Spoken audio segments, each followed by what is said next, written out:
고종 3년 1866년 3월이었습니다.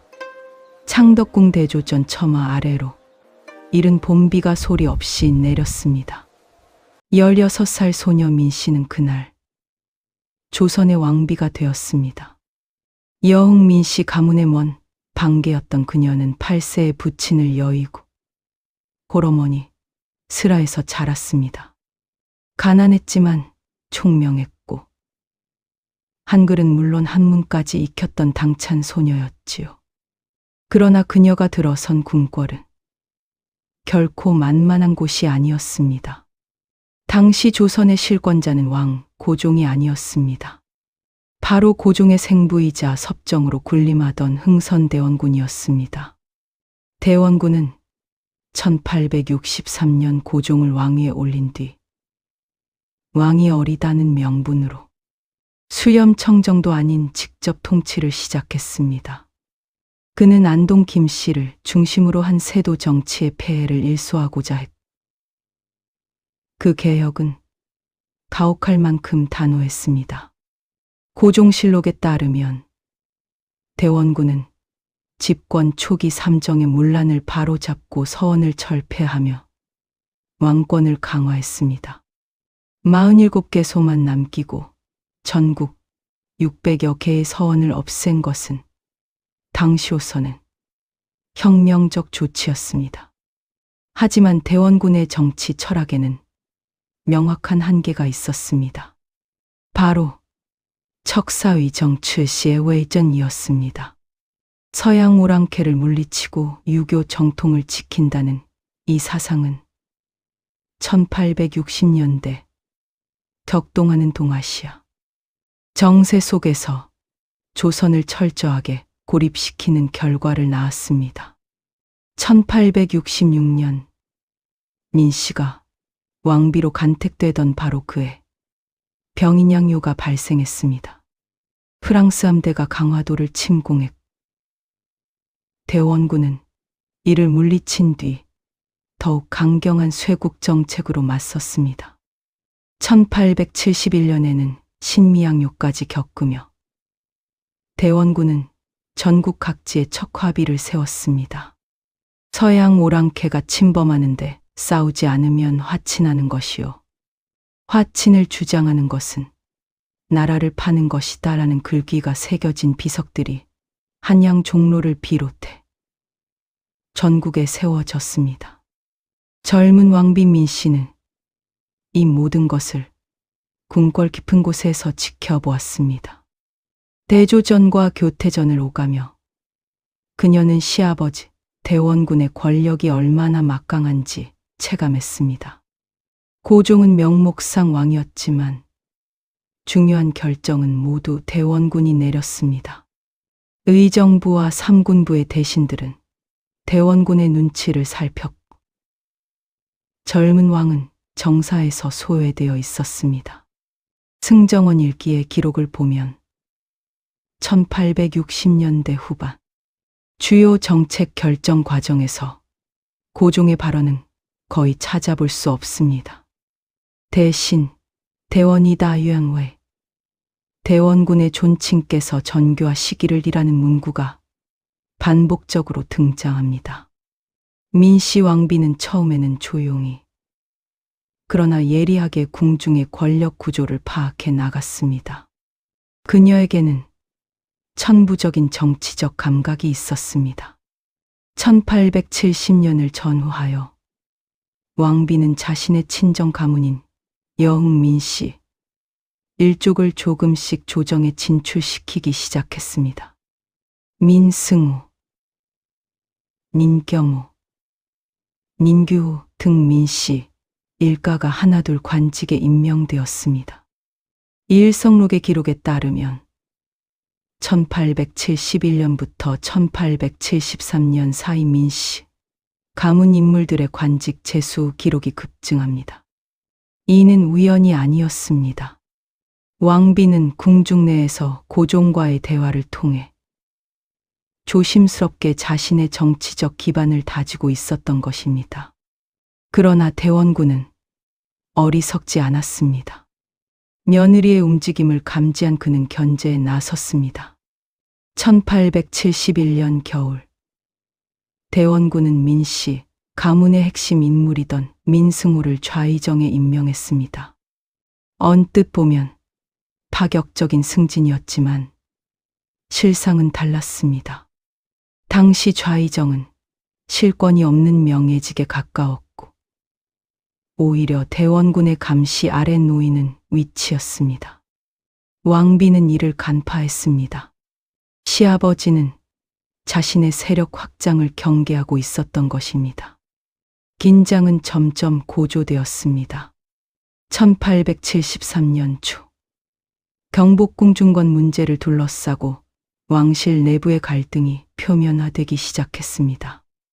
대원군은 1865년부터 경복궁 재건 사업을 대대적으로 추진했습니다.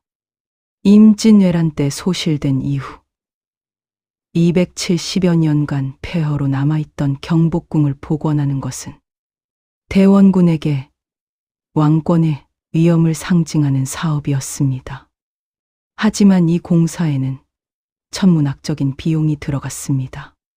경복궁형 건일기에 따르면 1865년부터 1872년까지 약 7년간 투입된 인력만 해도 연인원 수십만 명에 달했고 비용은 국가 재정의 거의 절반을 소진할 정도였습니다. 재원 마련을 위해 대원군은 원납전이라는 기부금을 강제로 징수했고 당백전이라는 화폐를 남발했습니다.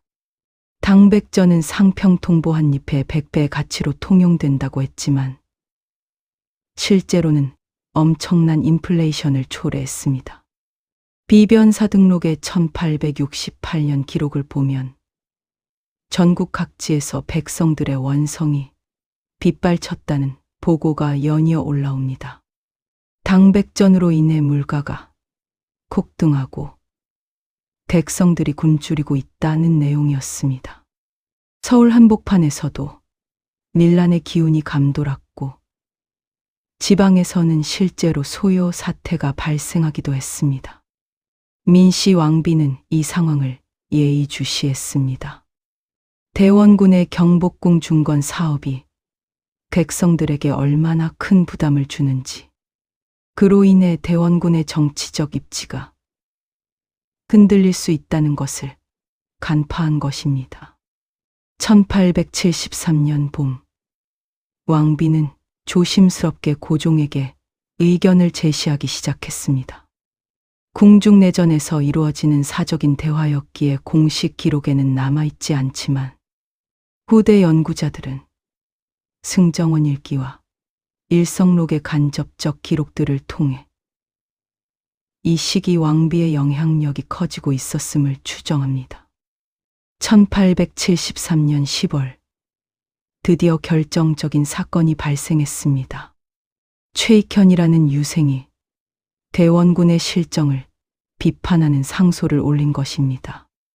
최익현의 상소는 고종실록에 상세히 기록되어 있습니다. 그는 대원군께서 경복궁 중건으로 민생을 도탄에 빠뜨렸고 당백전으로 경제를 파탄냈으며 서원 철폐로 유림의 원한을 샀다고 직설적으로 비판했습니다. 더 나아가 전하께서는 이미 약관을 넘기셨으니 마땅히 친정을 하셔야 합니다 라고 촉구했습니다. 이 상소는 폭탄 선언이었습니다.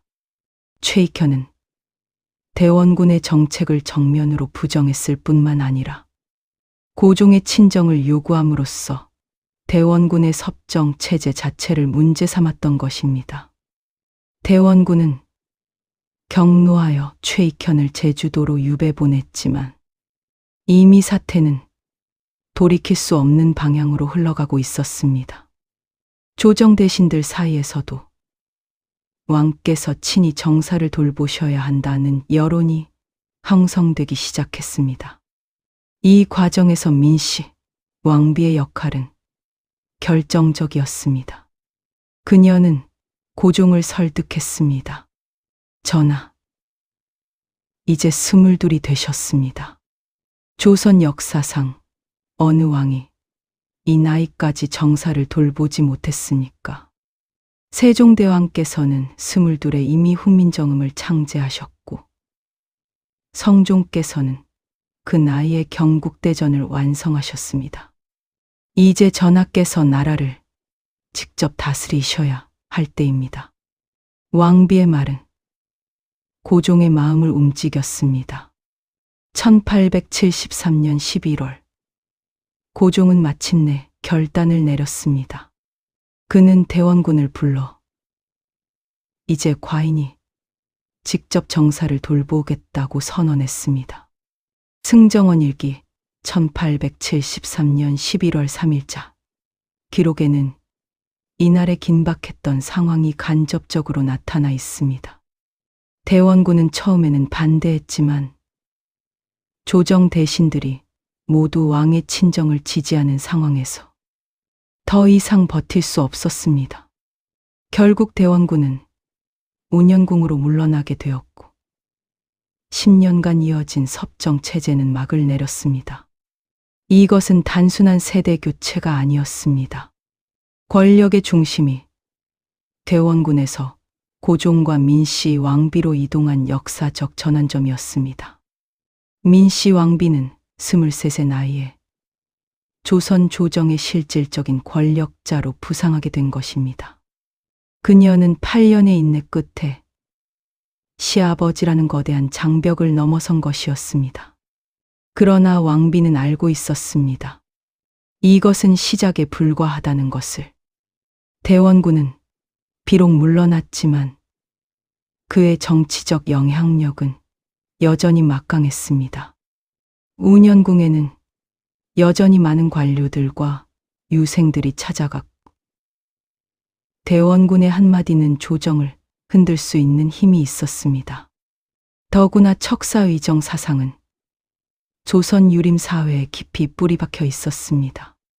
개화와 개방이라는 시대적 과제 앞에서 왕비는 보수 세력과 개화 세력 그리고 외세의 압력이라는 삼중의 난제와 마주해야 했습니다. 창덕궁, 대조전 처마 아래로 다시 비가 내렸습니다. 1873년 겨울이었습니다. 민씨 왕비는 창문 너머로 흐린 하늘을 바라보며 생각했습니다. 앞으로 더 큰 시련이 기다리고 있을 것이라고. 하지만 그녀는 물러서지 않을 것이었습니다. 조선의 운명이 그리고 자신의 운명이 걸린 이 권력의 게임에서 그녀는 끝까지 싸울 각오가 되어 있었습니다. 그렇게 어린 왕비는 척사의 그림자가 짙게 드리운 조선 조정의 중심에 우뚝 서게 되었습니다. 그녀의 앞에는 개화와 수구, 자주와 외세, 생존과 몰락이라는 거대한 선택의 기로가 놓여 있었습니다. 그리고 그 선택의 결과는 조선 왕조 500년 역사의 마지막 장을 쓰게 될 것이었습니다. 1873년 겨울, 운현궁으로 물러난 흥선대원군의 뒷모습은 쓸쓸했습니다. 10년간 조선을 철권으로 통치하던 그가 23세 며느리에게 밀려난 것입니다. 하지만 민씨, 왕비는 이것으로 끝이 아님을 잘 알고 있었습니다. 대원군의 정치적 생명을 완전히 끊어놓지 않는 한 언제든 반격의 칼날이 되돌아올 수 있었습니다. 1874년 봄, 고종의 친정 체제가 본격적으로 시작되었습니다. 창덕궁 편전에서 매일 아침 조회가 열렸고 고종은 직접 대신들의 보고를 받으며 결재를 했습니다. 승정원 일기 1874년 2월 기록을 보면 상께서 친히 정사를 청단하시 신료들이 모두 감격하여 눈물을 흘렸다는 내용이 나옵니다. 하지만 이는 표면적인 모습일 뿐이었습니다. 실제로는 왕비가 내전에서 고종과 매일 밤 국사를 논의했고 중요한 인사와 정책 방향을 결정했습니다. 왕비는 먼저 인사를 단행했습니다. 대원군 시절 요직을 차지했던 인물들을 하나씩 교체해 나갔습니다. 영의정에는 이최응을, 좌의정에는 민씨, 가문의 핵심인 민승호를 임명했습니다. 이조판서와 경조판서 등 핵심 관직에도 민씨, 일가와 개화 성향의 인물들이 배치되었습니다. 일성록 1874년 상반기 기록을 분석해보면 불과 6개월 사이에 조정 고위직의 60% 이상이 교체되었습니다. 이는 조선 왕조 500년 역사에서도 유례없는 대대적인 인사 개편이었습니다. 그러나 왕비의 진짜 고민은 따로 있었습니다. 바로 개화 정책을 어떻게 추진할 것인가 하는 문제였습니다. 1870년대 중반 동아시아 정세는 급변하고 있었습니다. 1868년 일본은 메이지 유신을 단행하며 근대화의 길로 접어들었고 청나라는 양무운동으로 서고 문물을 받아들이기 시작했습니다. 조선만이 여전히 쇄국의 성곽 안에 갇혀 있었습니다. 1875년 9월 운양호 사건이 발생했습니다. 일본 군함 운양호가 강화도 앞바다에서 조선 수비대와 무력 충돌을 일으킨 사건이었습니다. 고종실록에는 이 사건이 상세히 기록되어 있습니다. 외선이 강화 초지진에 침입하여 포격을 가하니 우리 군사가 응전했으나 적의 화력이 강하여 큰 피해를 입었다는 내용입니다. 이는 명백히 일본의 계획적 도발이었습니다. 일본은 이 사건을 빌미로 조선에 개항을 강요할 명분을 만들었던 것입니다. 창덕궁 편전에서 긴급회의가 열렸습니다.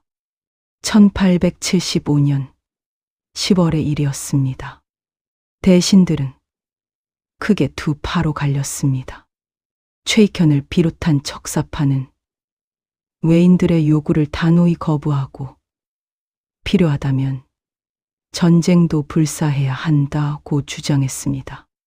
반면 박규수, 오경석 등 개화파는 시대가 변했으니 문호를 개방하고 신문물을 받아들여야 한다고 맞섰습니다. 회의는 밤늦도록 이어졌지만 결론이 나지 않았습니다. 그날 밤 대조전에서 왕비와 고종은 긴 대화를 나누었습니다. 왕비는 말했습니다. 전하, 우리가 아무리 거부해도 세계의 흐름을 막을 수는 없습니다. 일본은 이미 근대화된 군대를 보유하고 있고 서양 여러 나라와 조약을 맺었습니다. 우리가 문을 열지 않으면 그들은 대포로 문을 부술 것입니다. 청나라도 결국 아편전쟁에서 패하지 않았습니까? 하지만 우리는 신중해야 합니다. 급진적 개화는 백성들의 반발을 살 것이고 유림의 저항도 거셀 것입니다. 왕비의 생각은 명확했습니다. 온건한 개화, 점진적 개방이었습니다. 문을 열 때 조선의 주권과 전통은 지킨다는 원칙이었습니다. 이는 후대 역사가들이 위정척사적 개화라고 부르는 노선이었습니다. 서양의 기술은 받아들이되 유교 정신은 지킨다는 동도석 이동다오 시치 사상과도 맥이 닿아 있었습니다. 1876년 2월 마침내 강화도 조약이 체결되었습니다. 조선 역사상 최초의 근대적 조약이었습니다. 부산, 원산, 인천 세안구를 개항하고 일본과 통상 관계를 수립한다는 내용이었습니다. 각사 등록에 보관된 조약 원본을 보면 총 12개 조항으로 이루어져 있습니다. 특히 제1조는 조선은 자주지국自主治国으로서 일본과 평등한 권리를 가진다고 명시했습니다. 하지만 이는 청나라의 종주권을 부정하려는 일본의 의도가 숨어 있는 조항이었습니다. 조약 체결 소식이 전해지자 전국에서 유생들의 반발이 거세게 일어났습니다. 영남의 유생 이만손을 비롯해 수백 명의 유생들이 상소를 올렸습니다. 외인과의 통상은 나라를 파는 행위이며 조상의 가르침을 저버리는 것이라는 내용이었습니다.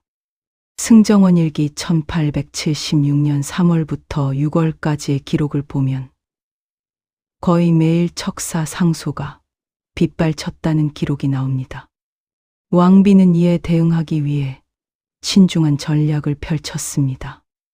먼저 척사파의 거두였던 최익현을 제주도에서 불러들여 예조판서에 임명했습니다. 적을 가까이 두고 회유하는 전략이었습니다.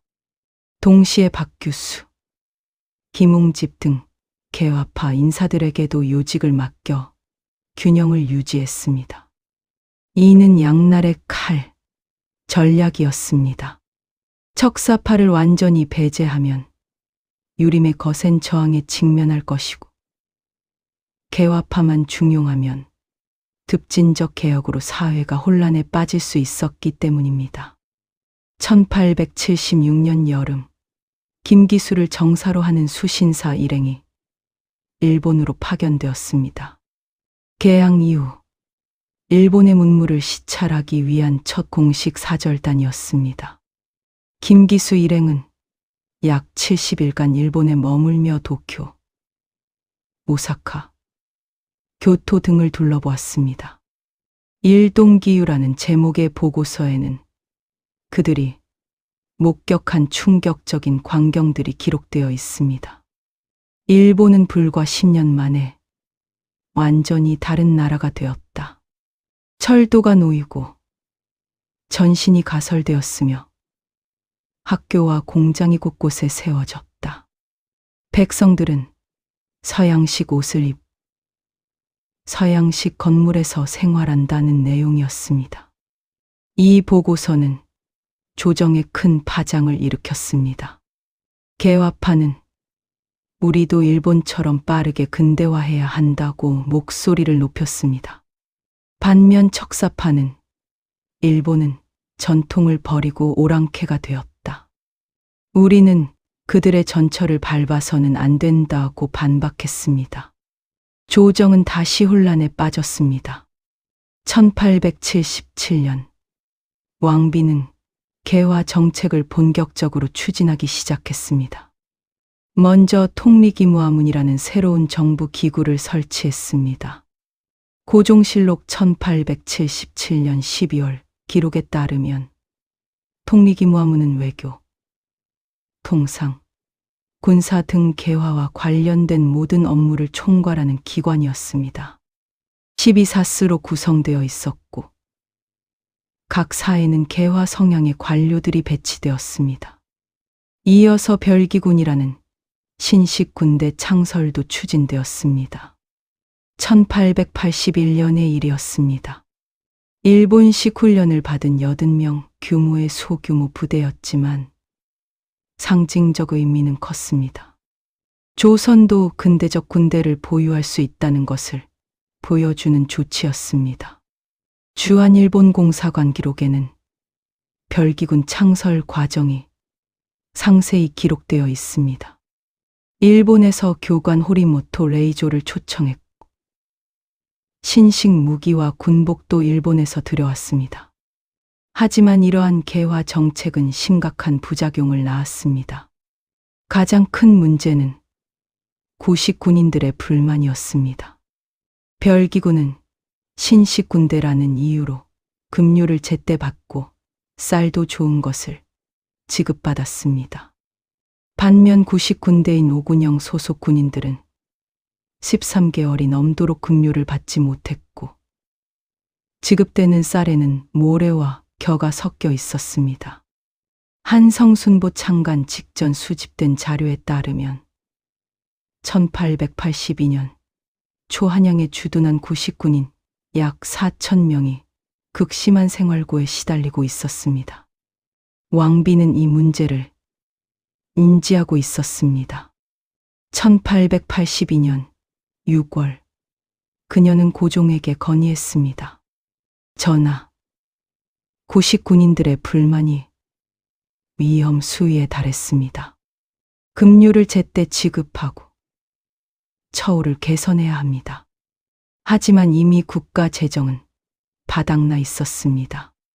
강화도 조약 이후 일본과의 무역에서 적자가 누적되고 있었고 개화 정책 추진에도 막대한 비용이 들어갔습니다. 왕비의 우려는 현실이 되지 못했습니다. 또 다른 갈등도 표면화되고 있었습니다. 민씨 가문의 세도였습니다. 왕비는 권력 기반을 다지기 위해 친정 일가를 대거 등용했습니다. 민겸호는 호조판서가 되었고 nin영익은 무의소 소속 장교로 발탁되었습니다. 민씨 일족이 무직을 독점하자 다른 양반 가문들의 불만이 커졌습니다. 안동 김씨의 세도가 물러나더니 이제 여흥민 씨의 세도가 시작되었다는 비판이 들렸습니다. 실록 기록 사이사이에서도 이런 불만의 기운을 읽을 수 있습니다.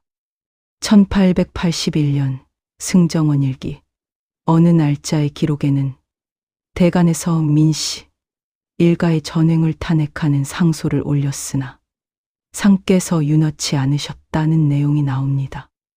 왕비는 비판을 알고 있었지만 권력을 유지하기 위해서는 친정 가문의 도움이 절실했습니다.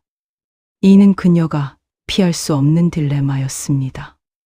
1882년 여름이 다가왔습니다. 한양 거리에는 불만과 긴장이 가득했습니다. 구식 군인들은 굶주림에 시달렸고 유생들은 개화 정책을 비판했으며 백성들은 민씨 일가의 세도에 불만을 품었습니다. 대원군은 운현궁에서 이 모든 상황을 지켜보고 있었습니다. 때를 기다리고 있었습니다. 민씨 왕비는 대조전 창가에 서서 한양 하늘을 바라보았습니다. 먹구름이 몰려오고 있었습니다. 그녀는 직감했습니다. 폭풍전야라는 것을. 친정체제 9년, 그녀가 쌓아올린 권력의 성곽이 시험대에 오를 날이 다가오고 있었습니다. 1882년 7월 23일, 한양의 무더운 여름밤이었습니다. 달빛조차 구름에 가려진 어둠 속에서 조선의 운명을 뒤흔들 사건이 시작되었습니다. 창덕궁 후원에서 희미한 횃불 하나가 흔들렸고 곧이어 함성이 터져 나왔습니다. 민씨 일족을 처단하라. 대원군 대감을 모셔오라. 구식군인 수천 명이 무기를 들고 봉기한 것입니다. 역사는 이를 이모군란이라 기록했습니다. 사건의 발단은 전날인 7월 22일로 거슬러 올라갑니다. 고종실록과 일성록에는 이날의 상황이 생생하게 기록되어 있습니다. 구식 군대인 무의영과 장어영 소속 군인들에게 13개월 만에 드디어 급료가 지급되었습니다. 하지만 쌀을 받아본 군인들은 경악했습니다. 쌀에 모래와 겨, 죽정이가 섞여 있었던 것입니다. 군인들은 즉시 선예청으로 몰려가 항의했습니다. 선예청 당상관 민겸호는 오히려 군인들을 질책하며 주동자를 체포하려 했습니다. 이 소식이 퍼지자 한양 전역의 구식 군인들이 들끓었습니다. 그들은 밤새 서로 연락하며 공기를 모의했습니다. 주한일본공사관 기록의 하나부사 공사 보고서를 보면 7월 23일 새벽부터 군인들이 집단으로 무기고를 습격했다는 내용이 나옵니다. 그들은 먼저 별기군 훈련소를 습격했습니다. 일본식 훈련을 받으며 특혜를 받던 별기군에 대한 적개심이 폭발한 것입니다. 별기군 병사들은 급습에 속수무책으로 당했고 일본인 교관 호리모토는 간신히 도망쳤습니다. 다음 목표는 민겸호의 집이었습니다. 민씨 가문 중에서도 군인들의 원한이 가장 깊었던 인물이 바로 민겸호였습니다. 그는 선예청 당상으로서 군인들의 급료 지급을 담당했고 불량 쌀 사건의 직접적 책임자였습니다. 군인들은 제동 민겸호의 저택을 포위했습니다. 민겸호는 담을 넘어 도망치려 했으나 곧 붙잡혔습니다. 비변사 등록의 기록에는 난군이 민겸호를 참사하라고 그 시신을 난도질했다는 참혹한 내용이 적혀 있습니다. 이 소식은 삽시간에 궁궐로 전해졌습니다. 창덕궁 대조전에서 왕비는 급보를 받았습니다. 그녀의 얼굴에서 핏기가 사라졌습니다. 친정 오빠가 살해당했다는 소식도 충격이었지만 더 큰 문제는 이것이 단순한 곤란이 아니라는 점이었습니다. 군인들은 대원군을 모셔오라고 외치고 있었습니다. 누군가 배후에서 이 사건을 조종하고 있다는 의미였습니다. 과연 그날 오후 난군의 일부는 운현궁으로 향했습니다. 주한 청국공사관 기록에는 이 장면이 기록되어 있습니다. 군인들이 운현궁에 도착하자 대원군은 마치 기다리고 있었다는 듯 나와 그들을 맞이했다. 내가 다시 나라를 맡아 너희를 구제하겠다고 약속했다는 내용입니다. 대원군은 9년 만에 다시 권력의 중심으로 복귀할 기회를 잡은 것입니다. 한편 창덕궁에서는 급박한 회의가 열렸습니다. 7월 23일 밤이었습니다. 고종과 왕비 그리고 측근 대신들이 모였습니다. 민영익이 급히 보고했습니다. 전하, 난군이 이미 수천 명에 달하고 대원군을 옹립하여 궁궐로 향하고 있습니다. 일본 공사관도 습격당해 불타고 있으며 많은 일본인이 살해되었다고 합니다. 왕비는 즉시 결단을 내렸습니다. 전하, 지금 궁궐을 지킬 방법이 없습니다. 우선 피신하셔야 합니다. 그날 밤 고종과 왕비는 급히 궁궐을 빠져나왔습니다. 승정원 일기에는 상이 이복으로 갈아입고 밤을 틈타 피어비유하셨다고 기록되어 있습니다. 그들은 충주로 향하려 했으나 도중에 길이 막혀 장호원의 한 민가에 숨어야 했습니다. 조선의 왕과 왕비가 난군을 피해 도망치는 치욕적인 상황이었습니다. 다음 날인 7월 24일 대원군은 군인들에 둘러싸여 창덕궁으로 들어왔습니다. 그는 즉시 정권을 장악했습니다. 민씨 가문 인사들을 모두 파직시키고 자신의 측근들을 요직에 앉혔습니다. 영의정에는 홍순목을, 좌의정에는 김병국을 임명했습니다. 일성록 1882년 7월 하순 기록을 보면 불과 며칠 사이에 조정의 인적 구성이 완전히 뒤바뀌었음을 알 수 있습니다. 대원군은 또한 개화 정책을 전면 폐기했습니다. 통리기무화문을 폐지하고 별기군을 해산시켰으며 일본과의 통상 관계도 단절하려 했습니다. 9년 전 실각할 때와 똑같은 쇄국 정책으로 회귀한 것입니다. 하지만 대원군은 한 가지를 간과했습니다. 세상이 변했다는 사실을 말입니다. 장호원의 피신에 있던 왕비는 절망적 상황에서도 냉정함을 잃지 않았습니다. 그녀는 민영익을 불러 지시했습니다. 청나라에 사람을 보내시오. 지금 우리를 도울 수 있는 나라는 청나라뿐이오. 이는 위험천만한 도박이었습니다. 외국 군대를 끌어들여 내정 문제를 해결한다는 것은 곧 조선의 주권을 스스로 약화시키는 일이었기 때문입니다. 하지만 왕비에게는 다른 선택의 여지가 없었습니다. 민영익의 밀사는 빠르게 청나라 텐진으로 향했습니다. 당시 청나라 북양 대신으로 실권을 쥐고 있던 인물은 이홍장이었습니다. 청계문집에 수록된 이홍장의 서신을 보면 그는 조선의 상황을 면밀히 파악하고 있었습니다. 조선에서 난이 일어나 외인들이 살해되었다.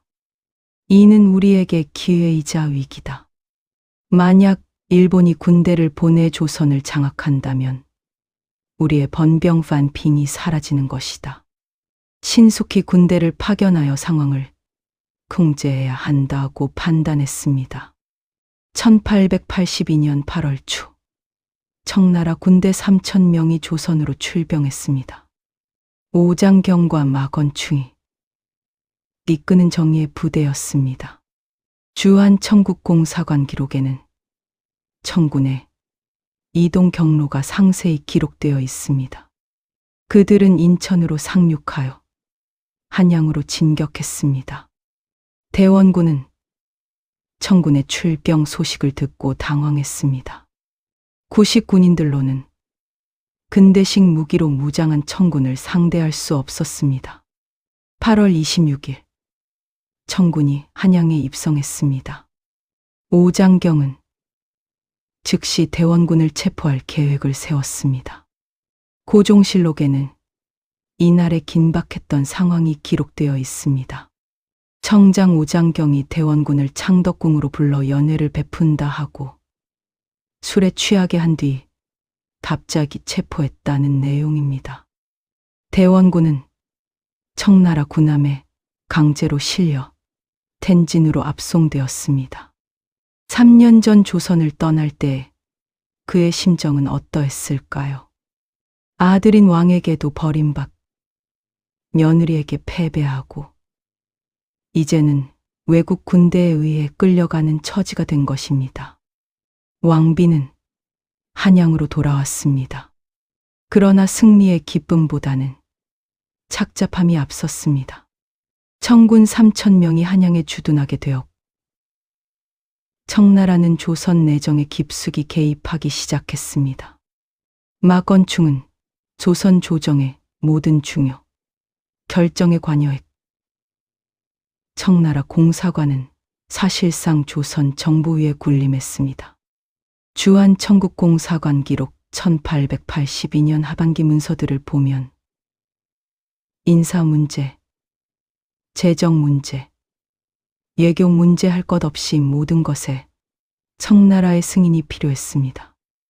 왕비는 이런 상황을 잘 알고 있었지만 어쩔 도리가 없었습니다. 청나라의 힘을 빌려 대원군을 제거했으니 그 대가를 치러야 했습니다.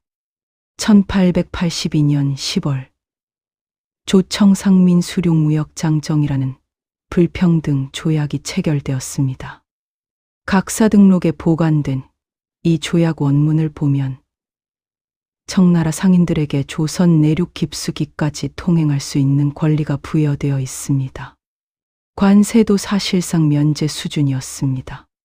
조선은 청나라의 경제적 식민지로 전락하고 있었습니다. 설상가상으로 일본도 가만히 있지 않았습니다. 이무군란 때 공사관이 습격당하고 일본인들이 살해된 것을 빌미로 일본은 조선의 배상을 요구했습니다.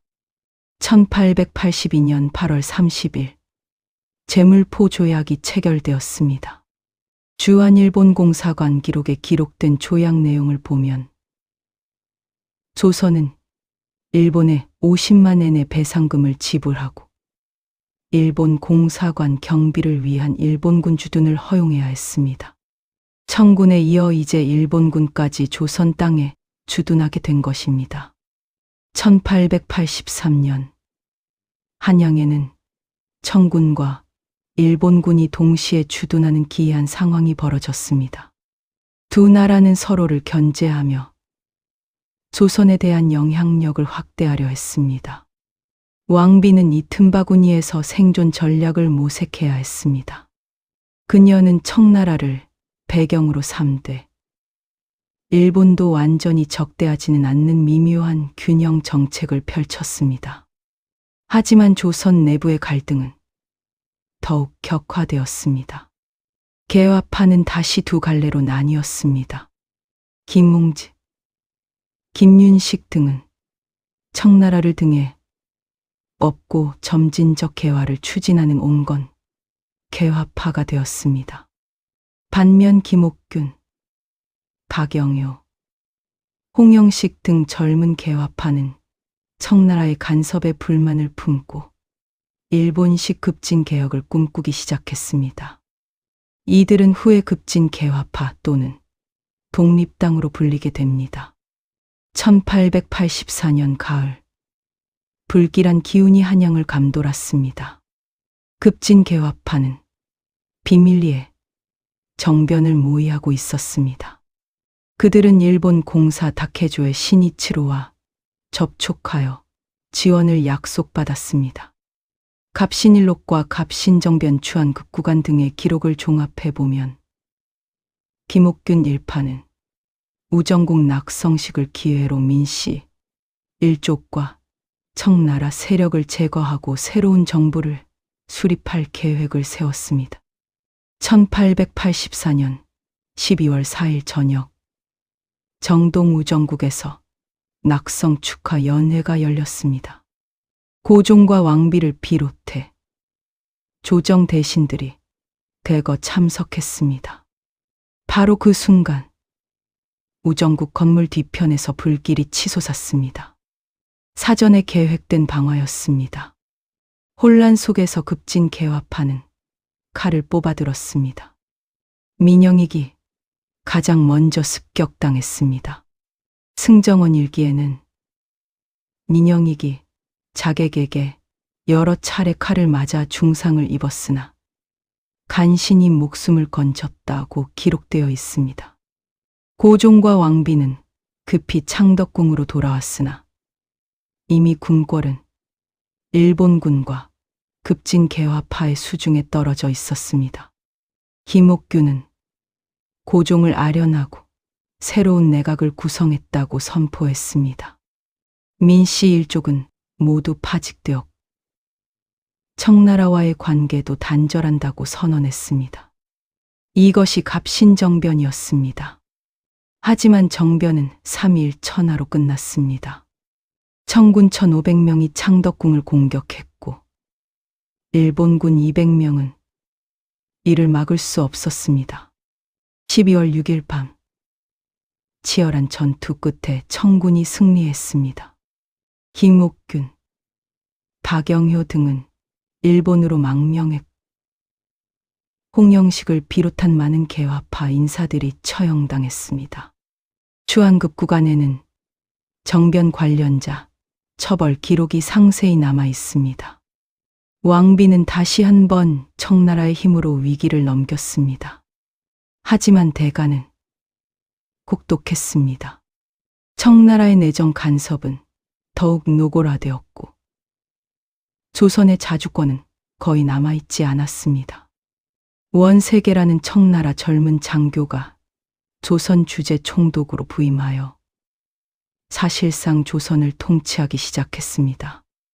창덕궁 대조전에서 왕비는 또다시 한숨을 내쉬었습니다. 1885년 새해 아침이었습니다. 이무군란과 갑신정변 두 차례의 큰 혼란을 겪으며 그녀는 깨달았습니다.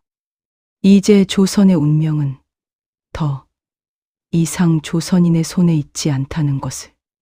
청나라와 일본 그리고 멀리서 호시탐탐 기회를 노리는 러시아까지 외세의 그림자가 조선을 둘러싸고 있었습니다.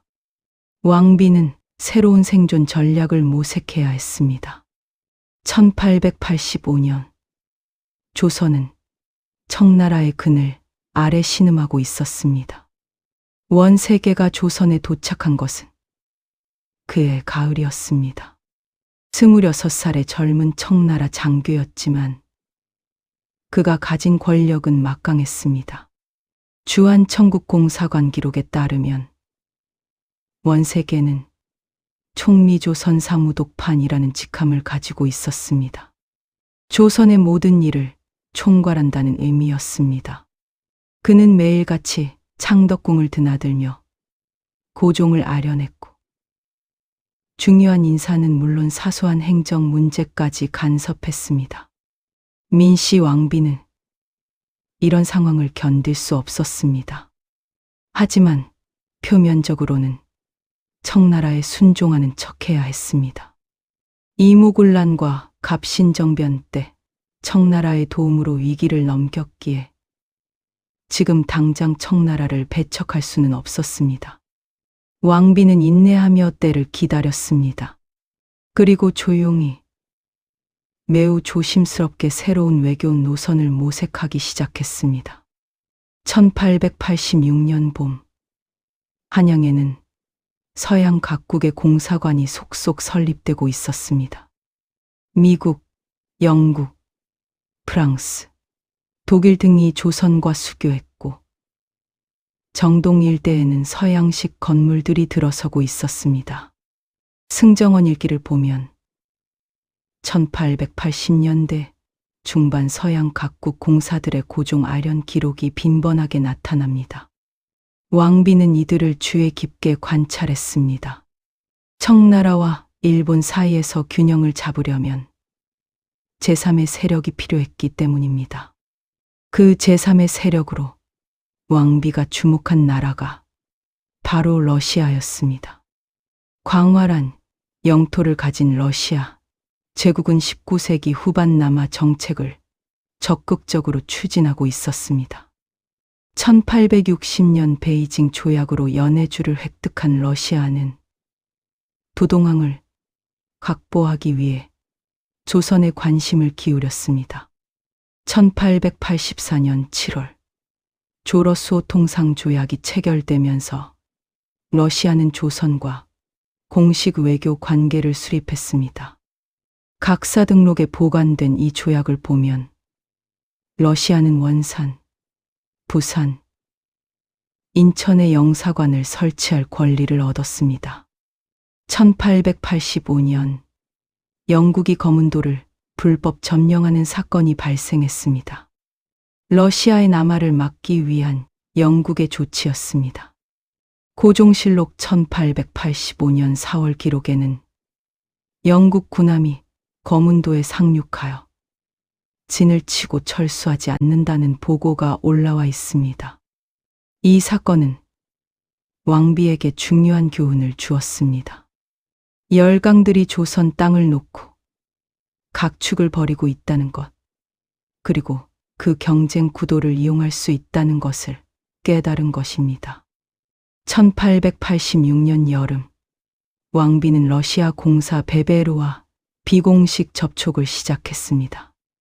이는 극비리에 진행되었습니다. 만약 청나라가 알게 되면 큰 문제가 될 수 있었기 때문입니다. 왕비는 자신의 측근인 민영익과 조병직을 통해 베베르와 의견을 교환했습니다. 주한 러시아 공사관 기록에는 이 시기 베베르가 곤국에 보낸 보고서들이 남아 있습니다. 조선 왕실은 청나라의 압박에서 벗어나고자 하며 러시아의 지원을 희망하고 있다는 내용이었습니다. 하지만 러시아와의 접근은 신중하게 진행되어야 했습니다. 1888년 조선 정부는 러시아와 비밀협정을 추진했다가 청나라에 발각되어 큰 곤욕을 치렀습니다.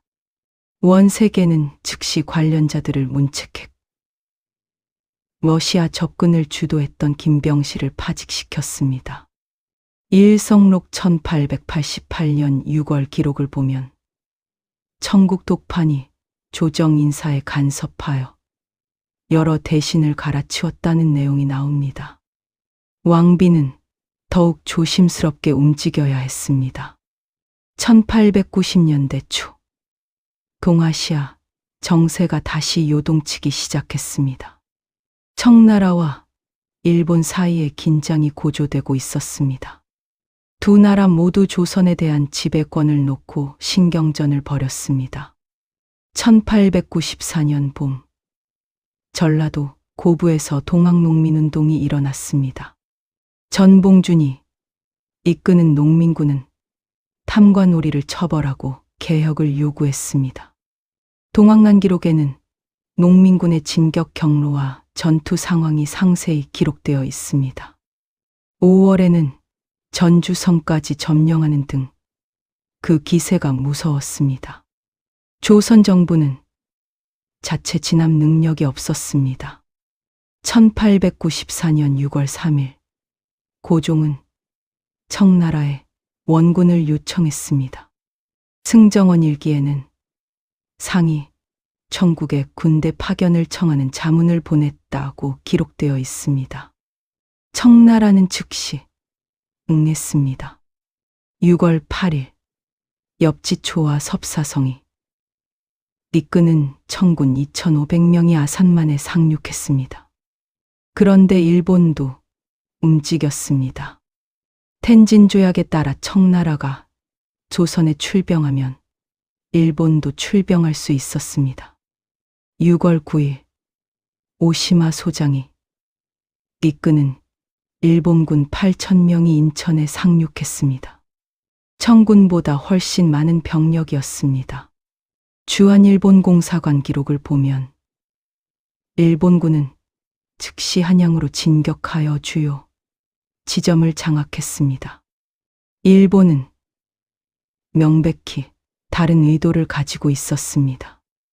6월 중수 전봉준의 농민군은 조정과 협상하여 전주성에서 물러났습니다. 청군과 일본군이 철수할 명분이 생긴 것입니다. 조선 정부는 청나라와 일본의 철군을 요청했습니다. 청군은 철수 준비에 들어갔습니다. 그러나 일본군은 움직이지 않았습니다. 6월 21일 일본은 조선 정부의 내정 개혁안을 제출했습니다.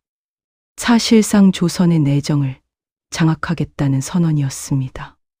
조선 정부가 거부하자 일본은 더욱 강경하게 나왔습니다.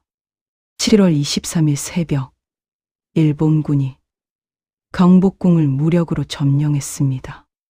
고종실록에는 왜군이 궁궐을 포위하고 무단 침입했다고 기록되어 있습니다. 고종과 왕비는 일본군의 총칼 앞에서 속수무책이었습니다. 일본은 즉시 친일 정권을 수립했습니다. 대원군을 다시 끌어들여 섭정으로 안적, 김웅집을 총리 대신으로 하는 새 정부를 만들었습니다. 7월 25일 일본군은 아산만 풍도 앞바다에서 청군 수송선을 기습 공격했습니다.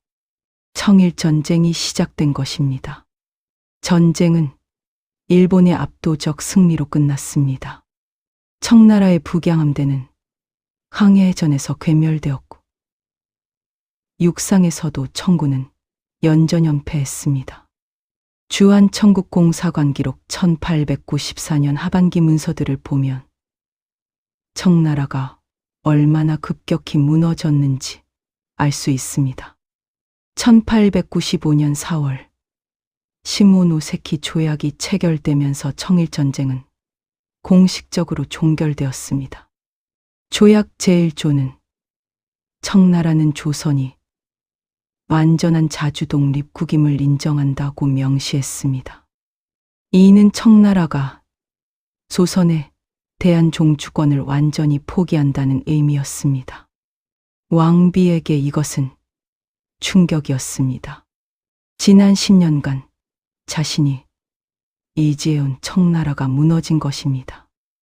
이제 조선은 일본의 영향력 아래 완전히 들어갈 위기에 처했습니다.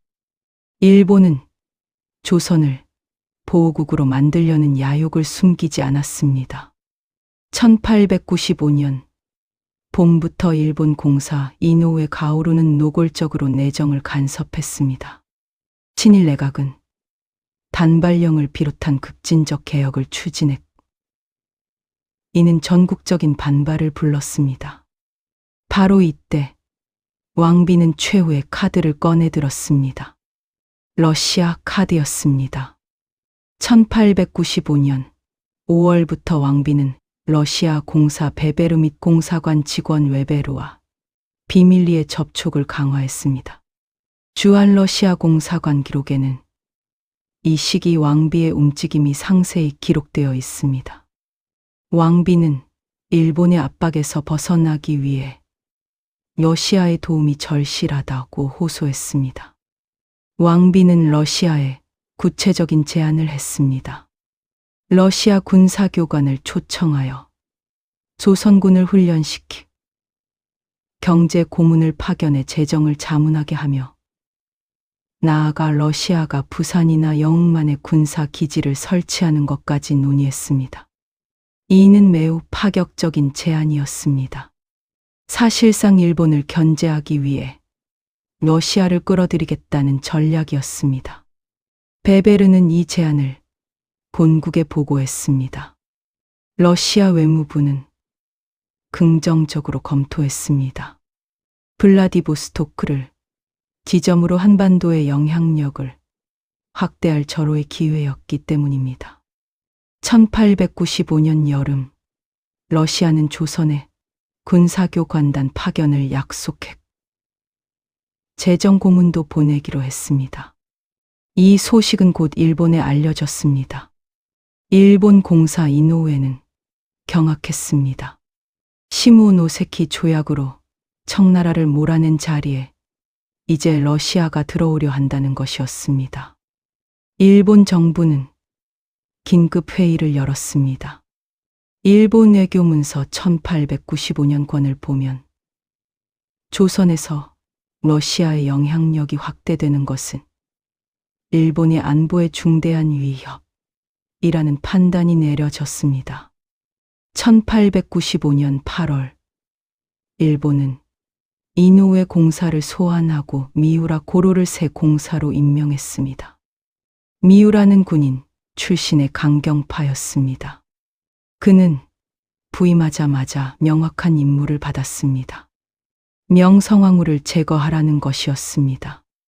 주한일본 공사관 기록의 암호 전문들을 보면 일본 정부가 왕비 제거를 직접 지시했음을 알 수 있습니다. 왕비는 위험을 감지하고 있었습니다. 1895년 9월 그녀는 측근들에게 말했습니다. 일본이 우리를 가만두지 않을 것이오. 하지만 물러설 수 없소. 러시아와의 협력만이 우리가 살 길이오. 승정원 일기 1895년 9월 기록을 보면 왕비가 고종에게 난약의 사태에 대비하라고 당부했다는 내용이 나옵니다. 9월 하순 경복궁의 분위기는 긴장으로 가득했습니다. 일본인들의 수상한 움직임이 포착되었습니다. 일본 공사관 주변에 낭인들이 모여들고 있다는 보고가 올라왔습니다. 왕비는 러시아 공사관에 급히 연락하여 도움을 요청했습니다. 하지만 이미 때는 늦었습니다.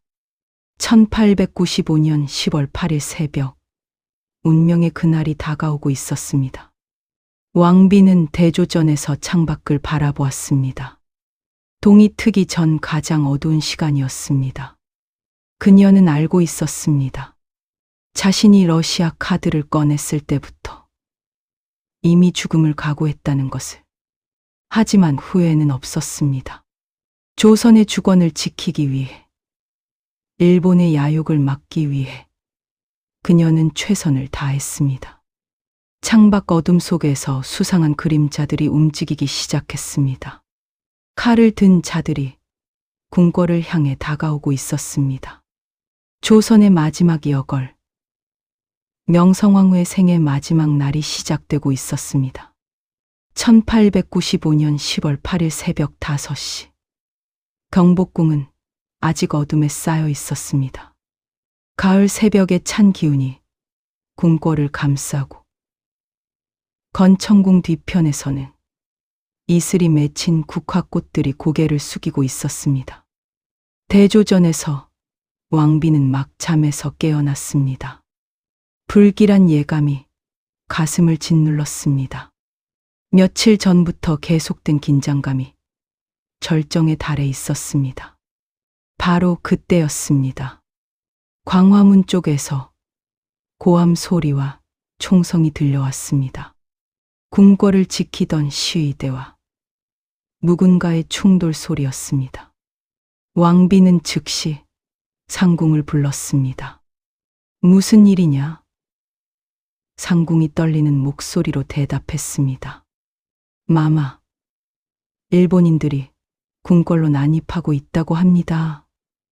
왕비의 얼굴이 창백해졌습니다. 마침내 그 순간이 온 것입니다.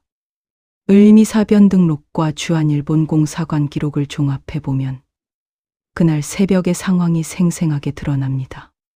미우라고로 공사의 지휘 아래 일본 낭인 40여 명과 훈련대, 소속 일본군 수십 명, 그리고 매수당한 조선인 훈련대원 일부가 경복궁을 습격했습니다. 이들을 이끈 핵심 인물은 오카모토 류노스케, 구니토모 시게아키라 등 일본의 대륙 낭인들이었습니다. 그들은 칼과 총으로 무장하고 있었습니다. 광화문을 지키던 궁궐 수비대는 급작스러운 공격에 속수무책이었습니다. 고종실록에는 외병과 훈련대가 궁궐에 난입하여 시위대와 충돌했으나 중과부적으로 뚫렸다고 기록되어 있습니다. 근정전을 지나 침전이 있는 내전으로 향하는 길목에서 잠시 교전이 있었지만 곧 무너졌습니다. 침입자들은 마치 궁궐 지리를 훤히 꿰뚫고 있는 듯 정확하게 건청궁을 향해 달려갔습니다. 건청궁은 고종과 왕비의 침전이 있는 곳이었습니다. 1873년에 지어진 이 건물은 왕비가 가장 사랑하던 공간이었습니다. 서양식 요소가 가미된 독특한 건축물이었고 왕비는 이곳에서 러시아 공사 베베르를 비롯한 외국 사절들을 은밀히 접견하곤 했습니다. 바로 그 건청궁이 이제 학살의 현장이 되려 하고 있었습니다. 새벽 5시 30분경 침입자들이 건청궁 마당에 도달했습니다. 대조전 처마 아래에서 왕비를 호위하던 궁녀들과 내시들이 막아섰지만 역부족이었습니다. 을미사변 기사에는 참혹한 장면이 기록되어 있습니다. 외인들이 칼을 휘두르며 궁녀와 내시를 마구 베었다. 비명 소리가 궁궐을 진동했다. 궁녀 수십 명이 그 자리에서 살해당했습니다. 고종은 옆 건물인 장안당에 있었습니다. 총성과 비명 소리에 놀라 나왔다가 일본군에게 제지당했습니다. 조선의 왕이 자기 궁궐에서 무장한 외국 군인들에게 감금당하는 치욕적인 상황이었습니다. 승정원 일기에는 상의 경험 없이 나오시다가 외병들에게 둘러싸였다고 기록되어 있습니다. 고종은 왕비가 있는 대조전으로 가려 했지만 일본군이 막았습니다. 대조전에서 왕비는 마지막 순간까지 침착함을 잃지 않으려 했습니다. 그녀는 궁녀들에게 지시했습니다. 너희들은 모두 흩어져 숨어라. 나를 찾지 못하게 하라. 그리고 스스로 궁녀, 곡장으로 갈아입었습니다. 왕비를 찾기 어렵게 만들기 위한 마지막 저항이었습니다. 여러 궁녀들도 비슷한 복장을 입어 누가 왕비인지 알아보기 힘들게 했습니다. 하지만 침입자들 중에는 궁궐 내부 사정을 잘 아는 자가 있었습니다. 바로 이주회라는 조선인이었습니다. 그는 훈련대 장교 출신으로 일본에 매수되어 반역자가 된 인물이었습니다. 추한급 구간에는 이주회의 역할이 상세히 기록되어 있습니다. 이주회가 외놈들을 인도하여 왕비마마가 계신 곳을 가리켰다는 것입니다. 새벽 6시경 침입자들이 대조전 안으로 난입했습니다. 여러 명의 궁녀들이 있었지만 이주회가 한 명을 가리켰습니다. 저 사람이 왕후입니다. 왕비는 더 이상 숨을 수 없었습니다. 그녀는 일어서서 침입자들을 똑바로 바라보았습니다. 43세 나이, 30년 가까운 궁궐 생활, 수많은 정치적 풍파를 헤쳐온 조선의 국모는 마지막 순간까지 위엄을 잃지 않았습니다. 주한 러시아 공사관 기록에 고관된 사베틴 보고서는 그 이후의 상황을 기록하고 있습니다.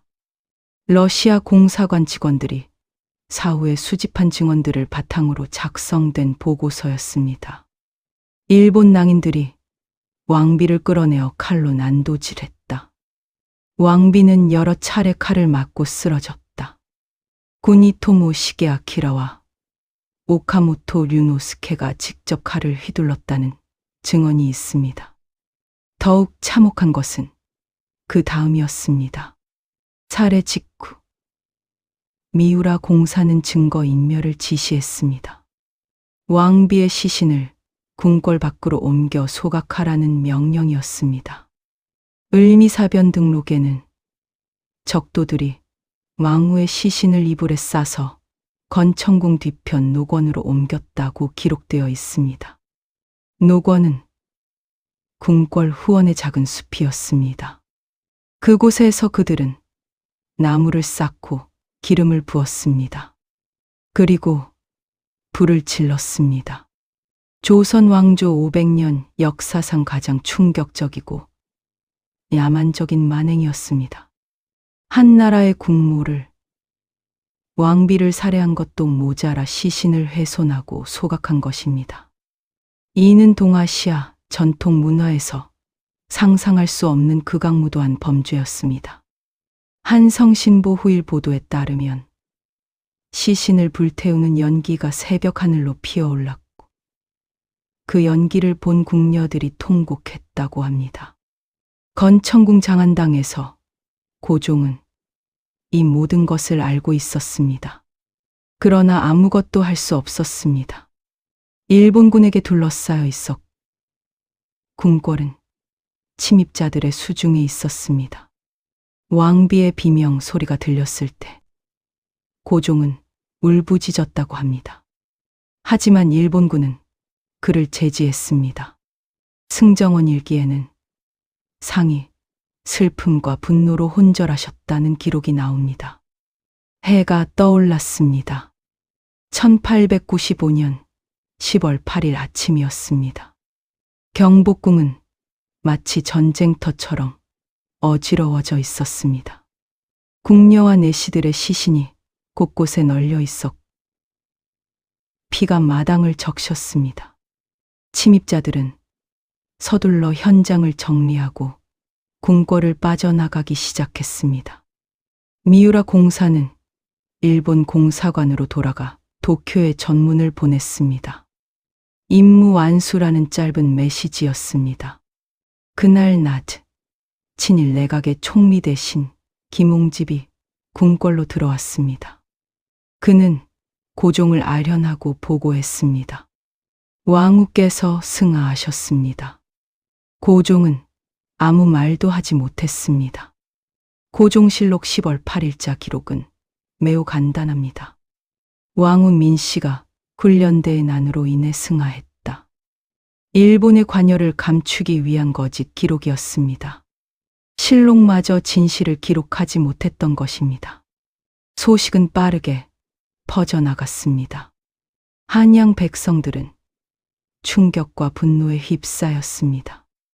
왕비가 일본인들에게 시해당했다는 소문이 돌았고 시신이 불태워졌다는 이야기에 사람들은 통곡했습니다. 독립신문 창간 이전 수집된 자료들을 보면 서울 곳곳에서 일본인을 향한 적개심이 폭발했습니다. 지방에서도 이병이 일어나기 시작했습니다. 유인석, 이소홍 등이 이끄는 의병들은 왕후의 원수를 갚겠다며 봉기했습니다. 의병항쟁 사료에는 전국 각지에서 올라온 의병 경문들이 수록되어 있습니다. 왜적이 우리 국모를 시해했으니 이는 하늘이 무너진 일이다. 칼을 들어 원수를 갚아야 한다는 내용이었습니다.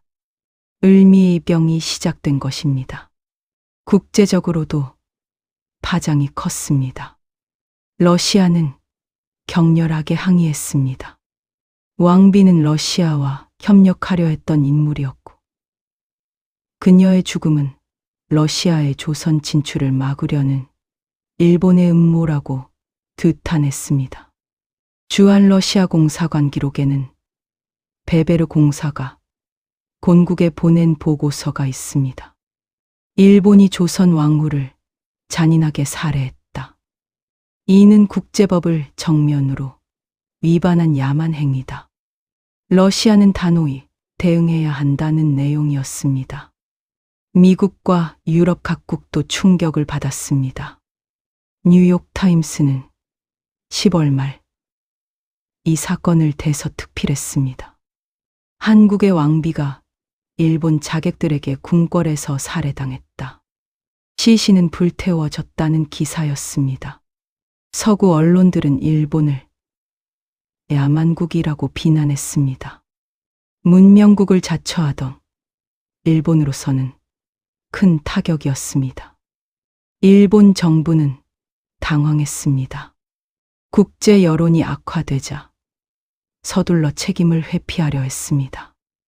미우라 공사와 관련자들을 소환하여 재판에 회부했습니다. 1896년 1월 히로시마 재판소에서 재판이 열렸습니다. 일본 외교 문서에 재판 기록이 남아 있습니다. 하지만 이는 형식적인 재판이었습니다. 증거 불충분을 이유로 미우라를 비롯한 모든 피고인이 무죄 판결을 받았습니다.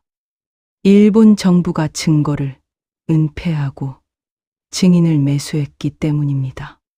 경복궁에서 고종은 깊은 슬픔과 공포 속에 있었습니다. 왕비를 잃은 슬픔도 컸지만 자신의 신변도 안전하지 않았습니다. 일본군이 궁궐을 장악하고 있었고 친일 내각이 모든 것을 통제했습니다. 고종은 사실상 일본의 포로나 다름없었습니다. 1895년 겨울 경복궁은 음산한 분위기에 휩싸였습니다. 왕비가 살해당한 건청궁은 폐쇄되었고 그곳에는 아무도 출입하지 못했습니다. 궁녀들은 밤마다 왕비의 원혼이 나타난다며 두려워했습니다. 궁중록에는 건청궁 일대에서 밤마다 여인의 통곡 소리가 들렸다는 기록이 나옵니다. 1896년 2월 고종은 극적으로 경복궁을 탈출했습니다. 러시아 공사관으로 피신한 것입니다. 이를 아관파천이라고 합니다. 고종은 러시아 공사관에서 왕비 씨의 사건의 진상조사를 명령했고 관련자 처벌을 지시했습니다. 이주회를 비롯한 조선인 협력자들은 체포되어 처형되었습니다. 하지만 정작 주범인 일본인들은 이미 일본으로 도망친 뒤였습니다. 1897년 고종은 국호를 대한제국으로 바꾸고 황제로 즉위했습니다. 그리고 왕비에게 명성황후라는 시호를 올렸습니다. 뒤늦은 추승이었습니다. 고종실록에는 황후의 영혼을 위로하고 그 공덕을 기리기 위함이라고 기록되어 있습니다. 명성황후. 그녀는 여흥민 씨 가문의 가난한 집안에서 태어나 8살에 아버지를 잃고 16의 왕비가 되었습니다. 30년 가까운 세월 동안 그녀는 시아버지 대원군과 맞서 싸웠고 청나라와 일본 사이에서 줄타기를 했으며 러시아라는 새로운 카드로 조선의 독립을 지키려 했습니다. 때로는 실수도 했고 민씨 가문의 세도라는 비판도 받았습니다. 하지만 그녀가 끝까지 지키려 했던 것은 명확했습니다. 조선의 주권이었습니다. 1895년 10월 8일 그날 건천궁에서 사라진 것은 한 사람의 생명만이 아니었습니다. 조선 왕조의 자존심이, 독립국으로서의 위엄이, 500년 왕조의 자주권이 함께 사라졌습니다. 그로부터 불과 15년 뒤인 1910년, 조선은 일본에 완전히 병합되었습니다. 명성황후가 그토록 막으려 했던 비극이 현실이 된 것입니다. 오늘날 서울 장충단 공원에는 명성황후를 추모하는 비석이 서 있습니다. 그리고 경복궁 건천궁 터에는 표지석이 세워져 있습니다. 그곳을 찾는 사람들은 120여 년 전 그날 새벽을 떠올립니다. 외세에 맞서 끝까지 싸웠던 한 여성의 비극적 최후. 그리고 묻습니다. 만약 그녀가 살아남았다면 조선의 운명은 달라졌을까요? 역사는 대답하지 않습니다. 다만 그날의 비극을 기억하라고, 다시는 그런 일이 일어나지 않도록 하라고 말할 뿐입니다.